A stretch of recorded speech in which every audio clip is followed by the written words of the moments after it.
Nous saluons la création de la Cour internationale de justice du Sahel.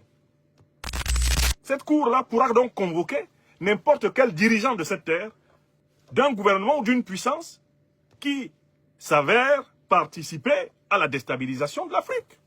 On ne va plus seulement entendre des convocations à la Cour pénale internationale à La Haye.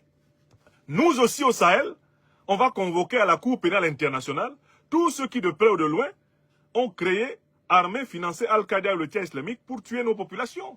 Tous ceux qui de près ou de loin sont derrière les espions qu'on arrête à Ouagadougou ou à Bamako pour venir fomenter des coups d'État néocolonialistes contre nous. Eh bien, tout cela, leurs patrons seront convoqués au tribunal en Afrique. Le droit international est authentiquement de retour en Afrique. Aya Sebe, écrivez. Tilana Yomi. Le droit international est authentiquement de retour en Afrique. La Cour internationale de justice du Sahel, elle ira plus loin que la Cour africaine des droits de l'homme et des peuples. Parce que celle-là, qui est cornaquée par l'Union africaine, se laisse dicter ses quatre volontés par les puissances occidentales.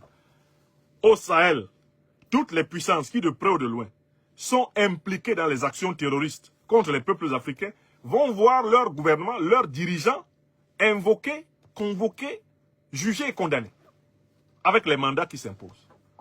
Donc, il faut absolument que l'Afrique se dote, non pas seulement d'une justice nationale prompte à se saisir du dossier du terrorisme, mais il faut que l'Afrique se dote d'une justice internationale capable de juger les responsables des autres États qui s'attaquent, eh bien, de manière illégitime, illégale, scabreuse et obscure aux Africains. Voilà la bonne nouvelle. Elle vient encore du Sahel. Cette bonne nouvelle nous vient encore du Sahel. N'est-ce pas une terre bénie?